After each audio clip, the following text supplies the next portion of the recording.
이번 주에 저희 교회에서 이제 새가족이 되면 새가족 과정 중에 이제 5주 과정이라는 게 있습니다. 이게 뭐냐면 5주 동안을 통해서 예수님이 누구신가 또 그분은 어떤 분이신가를 이제 함께 배우는 시간을 갖게 됩니다. 근데 그 5주 과정을 하고 있는데요. 5주 과정 가운데 있는 한 성도님이 이런 얘기를 하셨어요. 총 4분이 지금 그 과정을 거치고 있는데요. 뭐라고 말씀하셨냐면, 근데 제가 잊어버릴까봐요. 그 혹시 9시 예배 때 아마 이 스피커를 좀 쓰나 보죠? 그죠? 네네. 그래서 요게, 9시 예배가 끝난 다음에 여기 옆으로 나와주면 어떨까? 손가락이 올라올 때 좀 불편할 것 같아요. 또 마이크 선도 마찬가지로 정리가 되면 어떨까 하는 마음이 듭니다. 제가 잊어버릴까봐. 자, 근데 그 5주 과정에 계셨던 분이 이런 얘기를 하시는 거예요. 이번에 처음으로 출장을 가는데 성경을 가져가셨답니다.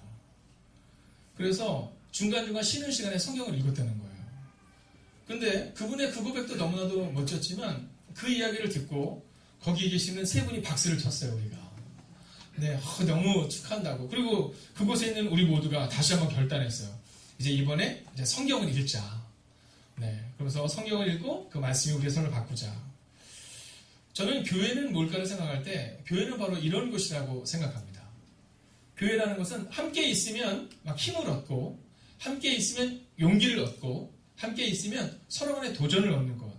이것이 바로 교회다라는 거죠. 교회라는 것은 이렇게 말씀으로 살아가는 사람들을 지지해주고 그리고 말씀으로 살아가는 그 한 사람을 축복해주고 그리고 함께 가는 것. 이것이 바로 교회다라는 겁니다. 자, 그런데 교회라는 곳에서 우리가 살아갈 때 믿음으로 살아가지만 그런데 그 믿음대로 살아갈 때는 참 좋은데 세상 가운데로 나가면 사실 우리 가운데 어려움이 종종 다가오는 것을 보게 됩니다. 자, 오늘 예루살렘 교회는요, 이런 곳이었어요. 멋진 교회였습니다. 함께 모이면 격려하고 포용해주고 용납해주고 사랑해주는 그런 공동체가 바로 예루살렘 교회였습니다. 자, 그런데 이 예루살렘 교회에서 나가서 그들이 복음을 전할 때 이제 스데반 집사님이 참 어려움을 겪게 되는 장면을 보게 됩니다. 저는 요즘 종종 새벽에 기도할 때 우리 중고등부 아이들을 위해서 기도합니다. 왜 기도를 하냐면요. 요즘 중고등부 아이들을 이렇게 보면 이 중고등부 아이들이 참 어려워요. 이 중고등부 아이들이 너무나도 많은 것을 지금 간사님 오셨죠? 네, 들어오라 그랬어요.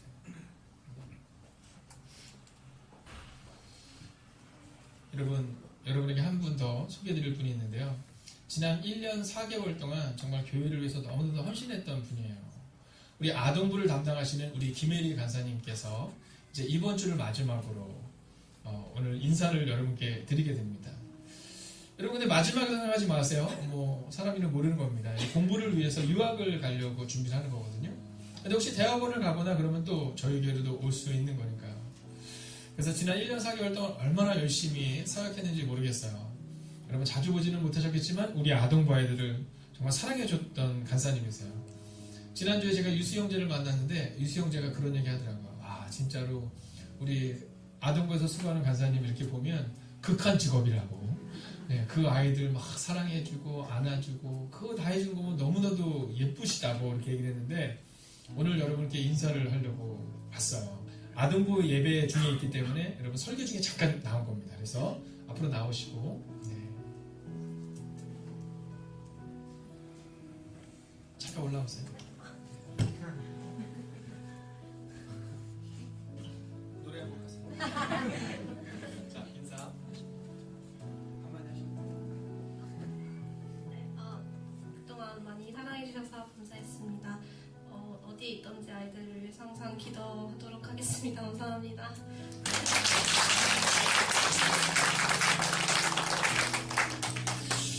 여러분 이제 아마 자주 보지는 못하겠지만 여러분 오늘 이제 마지막 인사거든요. 그래서 이따가 기도하겠다고 여러분 같이 격려해 주시기 바랍니다. 자, 중고등부 아이들을 위해서 기도할 때마다 이 아이들이 어떤 삶을 살아야 될까를 늘 진지하게 요즘은 고민하고 있습니다. 왜냐하면 요즘 아이들이요 정말 너무나도 많은 유혹에 여러분 노출되어 있어요. 저희 때는요 뭐 야한 동영상 막 이런 거 있잖아요. 막 야한 비디오 테이프 막 이런 거 보려면 막 노력하고 막 몰래 봐야 되고 막 이랬었거든요. 근데 요즘 애들은요, 여러분 핸드폰 딱 꺼내면 너무 노출되어 있습니다. 예전에는요, 막 친구들 괴롭히고 이러는 것들이 직접 괴롭혔죠. 요즘은 안 그래요. 요즘은요, SNS를 통해서 막 아이를 온라인상에서 막 혼자 있게 하고 막 이런 경우도 자꾸 발생하는 겁니다. 그래서 늘 하나님께 기도할 때 어떤 기도를 하냐면, 하나님, 우리 아이들이 특별히 남을 괴롭히는 아이들이 되지 않기를 기도해요. 차라리 부모의 마음은 조금 속상하긴 하지만 차라리 우리 아이가 조금 괴롭힘을 당하는 것은 그냥 시간이 지나면 지나가는 건데, 우리 아이들이 남을 아프게 하는 거, 여러분, 이거만큼 아픈 게 없습니다. 자, 우리가 종종 교회 내에서 은혜를 받고 살아가지만 세상으로 가면 이런 일들이 종종 발생해요. 자, 직장 생활할 때 어떻습니까, 여러분? 다 좋은 분만 계세요? 아니면 좀 어렵게 하는 분이 있으세요? 아마도 어렵게 하는 분이 있을 겁니다. 이럴 때 우리는 어떻게 그분들에게 반응해야 되느냐라는 겁니다. 그리고 우리는 어떠한 삶을 살아야 하느냐라는 거죠. 그래서 오늘 제목이 뭐냐면 다시 돌아 봄이에요. 다시 돌아 봄. 여러분, 우리 교회가 따뜻한 봄으로 계속 나아가기 위해서 필요한 것은 뭐냐면요, 우리의 삶을 좀 돌아보는 게 필요합니다. 그리고 우리의 직장 생활 가운데서, 우리의 아이들이 학교 생활 가운데서 어떤 삶을 사는지를 좀 돌아보는 시간들이 필요하다라는 거죠. 자, 오늘 성경을 통해서 성경은 우리 가운데 몇 가지를 이야기해 주고 있습니다. 먼저 8절을 같이 한번 읽어보겠습니다. 8절 읽을까요? 시작.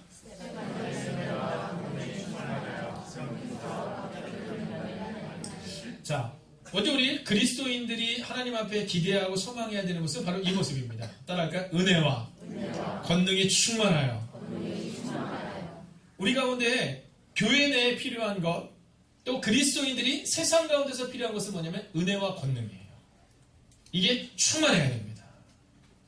오늘 저희 교회 처음 방문하셔서 예배를 드리는 분들을 위해서 소개를 드리자면, 저희 교회 전도사님 성함이 권충만 전도사입니다. 네. 그래서 얼마나 충만한지 몰라요. 여러분, 교회에 오면 은혜가 충만하고 권능이 충만해야 돼요. 다음 주가 5월 5일 우리가 예배를 드리는데, 5월 5일이 어린이 주일과 어버이 주일을 함께 드리게 됩니다. 그러면요, 저는 청년들이나 아이들에게 꼭 이 주간에 좀 시키는 게 있어요. 그것은 뭐냐면, 부모님을 좀 찾아뵙고, 혹은 부모님께 멀리 있는 좀 청년들은 연락을 드리고, 그리고 선물을 좀 드릴 수 있도록 꼭 가르쳐요. 그리고 부모님들께도 부탁하는 것이 있습니다. 그것은 뭐냐면, 자녀의 은혜를 한 번쯤 다시 돌아봐 달라는 겁니다. 우리는요, 부모의 은혜를 생각할 때가 많지만 부모의 은혜만큼 필요한 것은 뭐냐면 자식의 은혜예요. 사실 생각해보면 우리 자녀들이 속 썩일 때가 참 많았거든요. 왜냐하면 저를 보면 알거든요. 네, 부모님 속을 참 많이 썩였거든요. 근데 저희 아이들도 마찬가지죠. 근데 지나놓고 보면 아이들이 속 썩인 데도 참 많았지만, 그러나 또한 우리 아이들 때문에 받는 은혜도 있다라는 거죠. 만약에 그 가정이 어떻게 되면 은혜로운 가정이 되고 멋진 가정이 되느냐, 이유는 단순하고 명료합니다. 은혜를 알면 돼요. 은혜를 알면. 부모랑 자녀랑 부딪힐 때가 많잖아요. 이유는 뭘까요? 은혜를 몰라서 그런 거예요. 여러분, 부부싸움을 종종 하잖아요. 네. 근데 제가 어떤 분에게 물어봤어요. 부부싸움을 종종 하자 했더니, 목사님, 저는 부부싸움을 거의 안 합니다. 제가 집니다. 이렇게 얘기하시더라고요. 그래서 제가 좋은데요? 이런 얘기를 했는데, 여러분, 부부싸움을 할 때는 대부분이 왜 부부싸움을 해요? 네, 누가 옳아서 부부싸움을 해요? 내가 옳아서 부부싸움을 하는 겁니다. 여러분, 부부싸움을 하는데, 여보, 내가 잘못했어, 이러면서 부부싸움 하는 경우는 별로 없잖아요. 그죠? 당신이 잘못했어, 뭐 이러는 거잖아요. 우리가 만약에 은혜를 계속해서 생각할 수 있다면, 그러면요, 그 가정은 아름다운 가정이 될 수 있어요. 부모의 은혜를 생각하고, 자녀의 은혜를 생각하고, 남편의 은혜를 생각하고, 아내의 은혜를 생각하고, 장로님의 은혜를 생각하고, 권사님의 은혜를 생각하고, 집사님의 은혜를 생각한다. 그것이 충만하다. 그럼 여러분, 얼마나 멋진 공동체가 될 수 있겠어요. 내가 여기서부터 문제가 발생되는 겁니다. 내 자아가 여기서부터 문제가 발생되는 거예요. 그럼 어디서부터 이 문제를 해결할 수 있느냐? 은혜. 이 은혜가 충만하면, 그리고 그 은혜 때문에 감사하면, 그러면 놀라운 일이 일어난다라는 거죠. 사랑하신 여러분, 저는 여러분이 스데반 집사님처럼 은혜가 충만하고 또 사랑의 권능이 충만한 한 사람이 되시기를 주의 이름으로 축원하겠습니다. 자, 그런데 세상에서 살아갈 때는, 세상에서 이 복음을 전할 때는 그렇지 못할 때가 종종 있어요. 구절을 같이 한번 읽어볼까요? 함께 했습니다. 시작.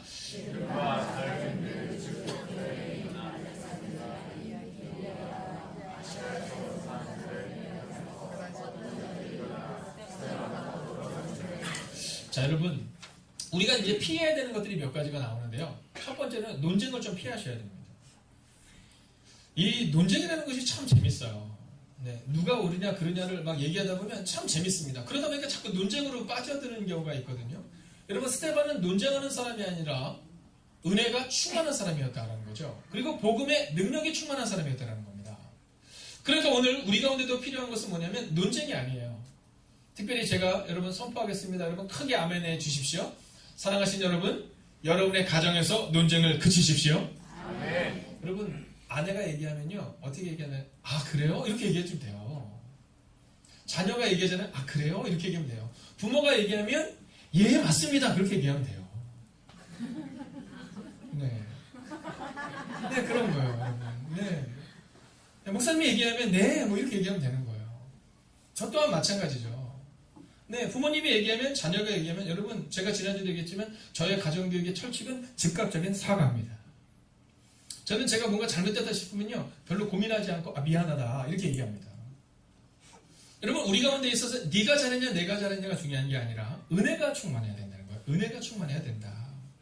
오늘 이 스데반이 죽음에까지 이르게 되는 데는요, 이 논쟁이 있었다는 겁니다. 자, 10절을 한번 읽어볼까요? 읽습니다. 시작. 스데반이 지혜와 성령으로 말함을 그들이 능히 당하지 못하여. 아멘. 여러분, 막 논쟁하려고 사람들이 몰려왔는데 이 스데반에게는 뭐가 있냐면 지혜와 성령이 있었어요. 저는 우리 행복이 가득한 교회에 무엇이 있어야 될까를 생각할 때 논쟁이 아니라 바로 이 지혜와 성령으로 충만함이 있어야 된다는 겁니다. 여러분, 가정에서, 직장에서 말을 할 때 우리 직장 동료들 가운데, 상사들 가운데 좀 우리 마음을 아프게 하는 경우가 있잖아요. 그때 어떻게 말해야 되면 성령으로 말해야 되는 거예요. 성령으로. 성령으로 말하기 시작하면 그러면 그 다음부터는요, 우리가 한 번 더 우리의 삶을 돌아보게 됩니다. 여러분, 직장 동료에게 어떤 말을 할 때, 험담을 하려고 할 때 성령님이 우리와 함께 하신다 그러면요, 우리의 언어가 달라지지 않겠습니까? 그래서 오늘 이 스데반의 삶 가운데 나타난 것은 바로 성령으로 말했다라는 거예요. 저는 특별히 우리의 부모님들이 우리의 자녀들을 양육할 때 성령으로 말하는 은혜가 임하게 될 줄로 믿습니다. 저희 교회는 1월부터 시작하여 이 사도행전 강해를 해나가고 있습니다. 사도행전 강해는 사도행전 1장 1절부터 시작해서 그냥 쭉 그 순서대로 성경을 읽으면서 성경을 해석해 나가고 있는 중입니다. 자, 그 이유는 단순하고 명료합니다. 어떠한 중요한 주제를 가지고 가는 것이 아니라 그냥 하나님께서 말씀을 따라 우리 가운데 주시는 그 말씀을 우리가 받기 위해서 이미 주제를 1년 전에 본문 말씀을 다 정하고 그대로 가고 있습니다. 오늘 아마 큐티책을 한 권씩 받으셨을 거예요. 이 큐티책도 마찬가지입니다. 이미 한 달 전에 나온 말씀을 가지고 이 큐티책을 만드는 겁니다. 근데 한 달 전에 이 큐티책을 만들 때 또는 6개월 전에 말씀을 정할 때 하나님께 기도한 게 있습니다. 그것은 뭐냐면 성령께서 우리 가운데 오셔서 성령께서 이끄시는 대로 이 예배를 인도하게 되달라고 기도합니다. 여러분, 올라올 때마다 제가 늘 기도하고 올라와요. 주님, 오늘도 성령께서 제 입술을 주장하여 주시옵소서. 그것처럼 이제 여러분이 세상 가운데서 말할 때 주님, 성령님이 제 입술 가운데 임하소서. 고객을 대할 때도, 자녀를 대할 때도, 가족을 대할 때도 우리의 마음 가운데 성령이 말하게 함으로 우리가 말하겠다는 다짐을 하는 겁니다. 근데 우리가 그렇게 살아갈 때도요, 반대가 있을 때가 있습니다. 11절을 같이 한번 읽어볼까요? 함께 있습니다. 시작.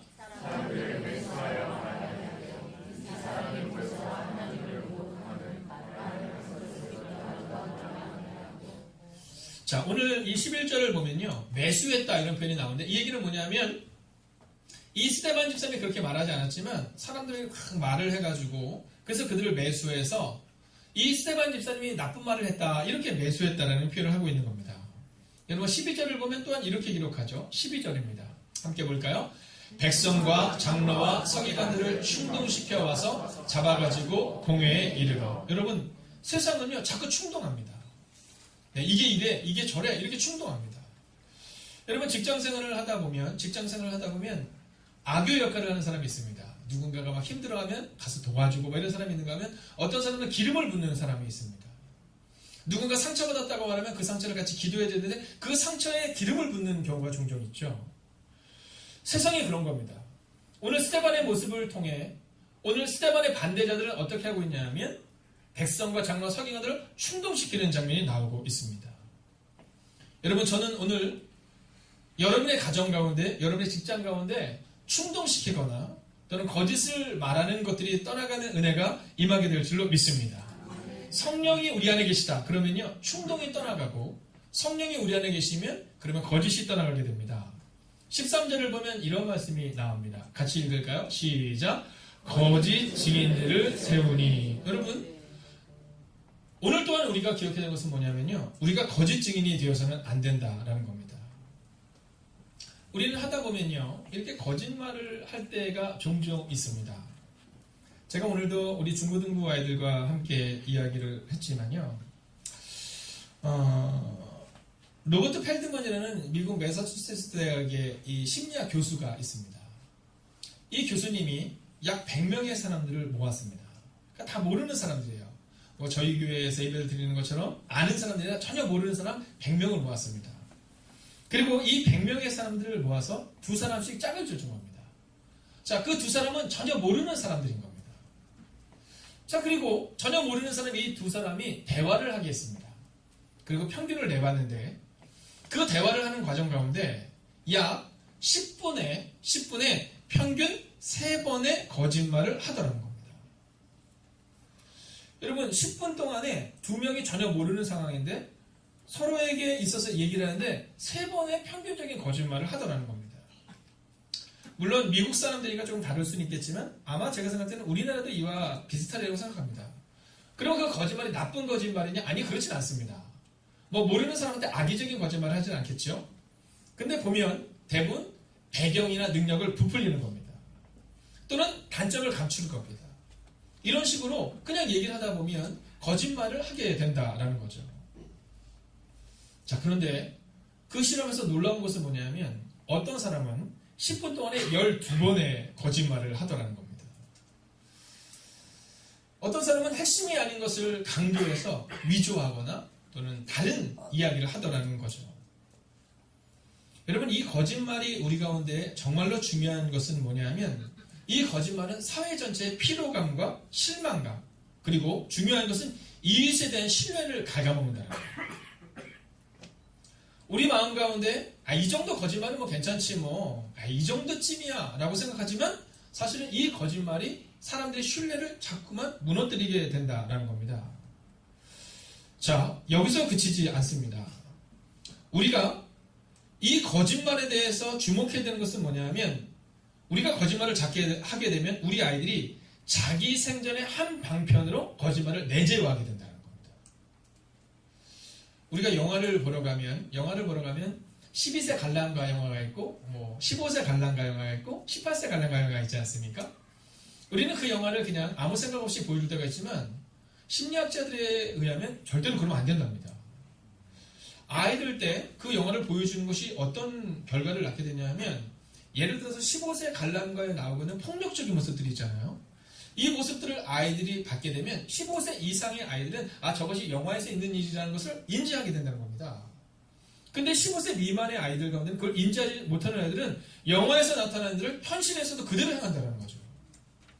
그것처럼 우리가 자꾸만 거짓말을 하게 되면 그 거짓말이 우리 아이들은 자기 생존의 내재화로 그 삶 가운데 남게 된다라는 겁니다. 사랑하시는 여러분, 오늘 우리가 우리의 가정을 다시 한번 돌아보아야 합니다. 특별히 우리의 부모님들에게 부탁을 드립니다. 여러분, 자녀들이 있는 곳에서 거짓말을 하시는 것을 지양하셔야 합니다. 이건 아멘 해도 될 것 같은데요. 네. 여러분, 자녀들이 있는 곳에서 남의 험담을 하는 것을 지양하셔야 합니다. 그리고 자녀들이 거짓말을 했을 때 그 정도면 됐지 라고 말해서는 안 됩니다. 제가 봤던 충격적인 사건 중에 하나는 혹시 여러분 예전에 그 지존파라든가 우리 젊은 사람들은 잘 모를 것 같은데요. 지존파라든가 사회에 큰 이슈가 됐던 일들이 있었습니다. 근데 그 중에 하나가 어떤 거냐면 어머니가 아이를 그러니까는 그 죄수를 찾아갔는데 엄마에게 할 얘기가 있다고 귀를 달라는 겁니다. 근데 그 죄수가 어떻게 했냐면 엄마의 귀를 물었어요. 네. 그래서 신문에 크게 났던 적이 있습니다. 근데 그 아들이 이렇게 얘기했어요. 내가 잘못한 건 첫 번째는 내 잘못인 건 내가 압니다. 그러나 내가 이렇게 된 것은 엄마 때문입니다.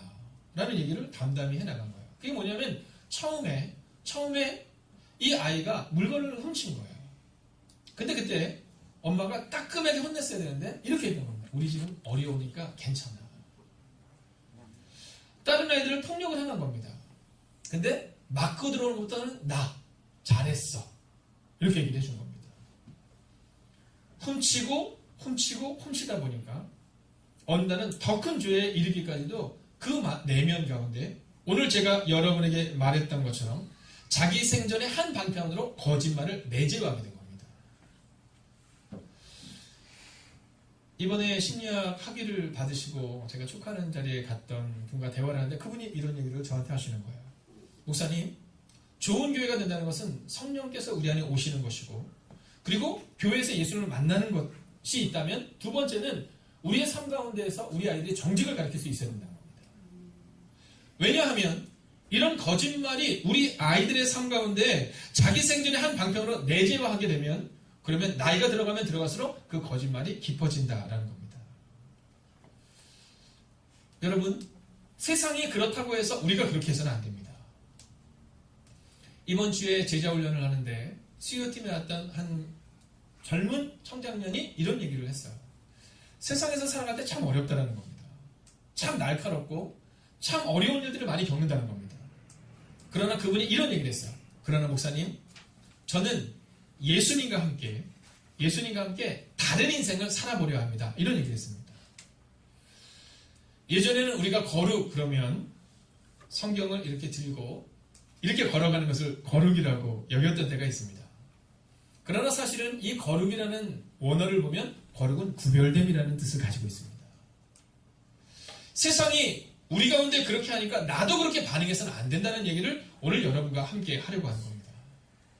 세상이 나를 속이니까 나도 속여야 하고 세상이 우리를 어렵게 하니까 나도 세금을 내는 것을 약간 속여서 내고 아닙니다. 오늘 성경은 우리 가운데 다시 돌아보는데 우리의 모습 가운데 거룩과 정직, 즉 구별담이 회복되어야 된다고 말하고 있다는 겁니다. 여러분 14절을 한번 읽어볼까요? 14절 같이 읽습니다. 시작! 그의 말에 이 나사렛 예수가 이곳을 헐고 또 모세가 우리에게 전하여 준 규례를 고치겠다 함을 우리가 들었노라 하거늘. 여러분 거짓 증인들이 거짓말을 지금 하고 있습니다. 자, 이제 저는 오늘의 말씀을 마치려 합니다. 여러분 같으면 어떻게 하시겠습니까? 저는 오늘 여러분에게 바로 이 질문을 던지고 싶은 겁니다. 여러분 같으면 여러분을 향해서 거짓말을 하는 사람들 또는 여러분을 어렵게 하는 여러분의 직장 동료들 또 여러분의 주변에 있는 이웃들을 향하여 여러분은 어떻게 반응하느냐라는 겁니다.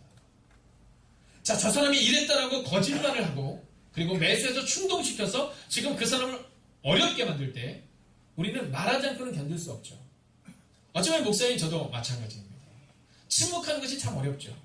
그런데 오늘 우리가 다시 돌아보아야 하는 스데반의 모습은 이들과는 달랐습니다. 오늘 마지막으로 15절을 읽고 마치겠습니다. 함께 읽을까요? 시작!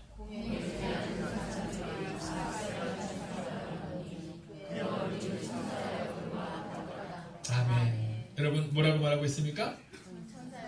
네, 그 모습이 천사 얼굴 같더라. 행복이 가득한 교회는 어떤 교회냐? 누구가 물을 때 얼굴로서 알 수 있습니다. 그 사람들의 얼굴 보니 너무나도 환해요. 제가 존경하는 소망교회 각선임 목사님이 계십니다. 이 목사님이 젊은 나이에 미국에 유학을 갔을 때 일입니다. 미국에 유학을 가서 교회를 찾아야 되는데 교회를 찾기가 어렵더랍니다. 그래서 교통 경찰을 만나게 돼서 그에게 물었답니다. 혹시 이 근처에 교회가 어디 있어요? 이렇게 물었답니다. 그랬더니 그 교통경찰이 이렇게 얘기하더라고요. 예, 저쪽으로 앞으로 한 우리로 치면 1km 정도 가시다가 우회전으로 가시면 한 1.5km를 쭉 가시면 왼쪽에 교회가 하나 있습니다. 이렇게 얘기하더래요. 그래서 예, 고맙습니다. 이렇게 얘기를 하고, 물론 영어로 얘기했겠죠. 네, 그리고 나서 쭉 길을 가는데 교회가 몇 군데가 보이더랍니다. 그래서 신기하더랍니다. 아니, 교회가 여기인데 왜 이 사람은 나를 거기까지 알려줬을까? 그리고는 일단은 알려준 교회를 가서 예배를 드리고, 그리고 오는데 그 교통경찰이 거기 있더랍니다. 그래서 이 목사님이 너무 궁금하더랍니다. 그래서 가서 물었대요. 아니, 선생님, 가다 보니까 교회가 꽤 많던데요. 근데 왜 저한테 그 약간은 거리가 있는 교회를 소개해 줬습니까? 혹시 당신이 그 교회 다닙니까? 이렇게 물었대요.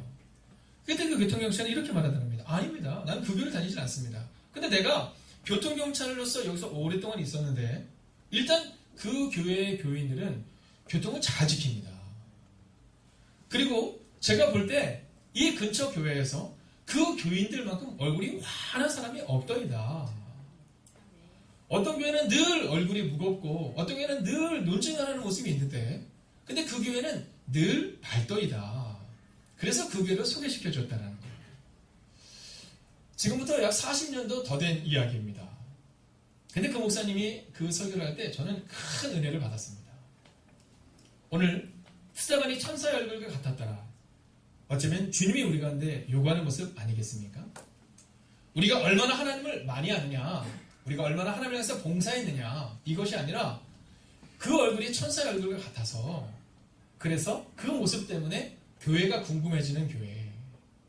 여러분, 그 모습 때문에 직장 동료들이 이렇게 힘들면은 팀장님 화나지 않으세요? 그랬을 때 그럴 수 있죠. 물론 저도 화가 나긴 합니다. 그러나 우리가 참아야죠 라고 말할 수 있는 그 모습이 우리 가운데 있느냐라는 겁니다. 오늘 어떻게 이 스데반은 그 얼굴이 천사의 얼굴과 같았던 걸까요? 이유는 단순하고 명료합니다. 이제 우리가 2, 3주 후에 보게 되겠지만 이 스데반이 순교를 하는 그때 그가 하늘을 우러러 하나님을 바라보는 장면이 나옵니다. 여러분, 우리가 만약 문제를 바라보면 우리는 그 문제 앞에 낭망하게 되고 문제를 바라보면 우리도 그 문제 앞에서 대면하여 화를 내고 논쟁하게 됩니다. 그러나 문제 너머에 계시는 하나님을 바라볼 때 그 문제를 넘어설 수 있는 겁니다. 사랑하시는 여러분, 오늘도 여러분이 예배를 마치고 나면 또 직장에서 여러분의 공동체에서 여러분 여러 가지 어려운 일을 겪게 될 것입니다. 그때 성령께서 말하는 입술을 가지고 여러분의 직장 동료들을 대하십시오. 그리고 성령께서 말하시는 대로 여러분 말하는 그 모습뿐만 아니라 여러분의 얼굴이 천사의 얼굴처럼 그렇게 스데반 집사님처럼 살아가는 여러분이 되시기를 주의 이름으로 축원하겠습니다. 오늘은 천사 같은 얼굴을 가지고 옆에 있는 분에게 이렇게 인사해 주시겠습니다. 제 옆에 있어 주셔서 감사합니다. 함께 인사해 볼까요? 오늘 우리가 함께 이 찬양을 드리고 기도하고 마치려 하는데요. 가사가 이렇게 나와요. 세상 모든 민족이 구원을 얻기까지 쉬지 않으시는 하나님. 주의 심장 가지고 우리 이제 일어나. 여러분, 주님의 심장이 있으면 그러면 우리가 견딜 수 있고 심장이 있으면 이길 수 있는 거죠. 여러분, 주님의 심장이 우리 안에 있으면 우리가 못할 일이 어디 있겠습니까? 오늘도 주님을 바라보시고 주님의 심장을 여러분의 가슴에 품으십시오. 우리가 함께 찬양하고 기도하겠습니다.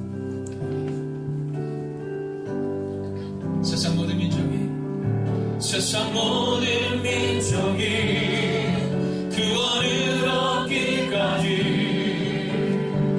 쉬지 않으시는 하나님. 주의 심장을 가지고 우리 이제 일어나 불사르게 하소서. 세상 모든 육체가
시간 함께 눈을 감고 이렇게 한번 기도했으면 좋겠습니다. 주님, 저에게도 스테반 집사님처럼 주의 심장을 주세요. 그래서 직장 가운데서 세상 가운데서 살아갈 때 우리도 견디지 못하고 논지하거나 우리도 거짓을 말하는 그리고 그것에 반박하는 모습을 보게 되는데 하나님 이번 한 주간 그렇게 살지 않게 하시고 성령께서 말하시는 말을 하는 삶 그리고 그렇게 이번 한 주간도 사랑으로 하나 되어 살아가는 그렇게 천사와 같은 모습으로 살아가는 한 주간 되게 달라고 이 시간 합심으로 기도하겠습니다. 살아계신 아버지 하나님 오늘도 우리가 주를 기대하고 오늘도 주를 신뢰합니다. 하나님 만약 하나님이 아니면 우리는 아무도 할 수 없음을 고백합니다. 하나님 그런데 우리는 자꾸만 내가 하려 하는 모습의 모습을 보게 됩니다.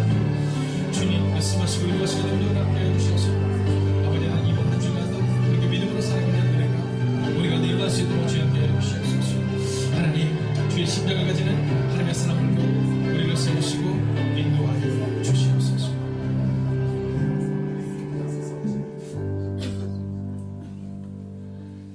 살아계신 아버지 하나님, 우리가 참 연약하기에 우리도 세상과 같은 모습을 가지고 살아가는 우리의 모습을 보게 됩니다. 어쩌면 이 연약한 목사도 마찬가지입니다. 억울해하고 견디지 못해하는 모습을 우리 모두가 갖고 있음을 솔직히 시인하며 고백하게 됩니다. 하나님, 우리는 종종 거짓을 진실인 것처럼 또는 중요하지 않은 것들을 중요한 것이냐 우리는 변화시켜서 둔갑시켜서 말하는 우리의 모습을 보게 됩니다. 하나님 이제 기도하옵나니 사랑하는 성도님들이 있는 직장과 가정과 그 공동체 가운데 임하여 주셔서 오늘 스테반 집사님처럼 그리스도의 심장을 가지고 묵묵히 살아가는 하나님의 사람들이 되게 하여 주시옵소서. 하나님, 가끔은 용기가 없음을 고백하게 됩니다. 가끔은 억울해서 견딜 수 없다라는 마음을 갖게 됩니다. 하나님, 그러나 오늘 스테반 집사님은 끝까지 천사의 얼굴을 했음을 보게 되는데 그 천사의 얼굴을 한 이유는 문제를 바라본 것이 아니라 하나님을 바라보았기 때문입니다. 우리의 삶 가운데도 역사하여 주셔서 문제를 바라보는 삶이 아니라 하나님을 바라보는 삶으로 그렇게 천사와 같은 모습으로 이번 한 주간을 살아가기를 성부와 성자와 성령의 이름으로 간절히 축원하옵나이다. 아멘.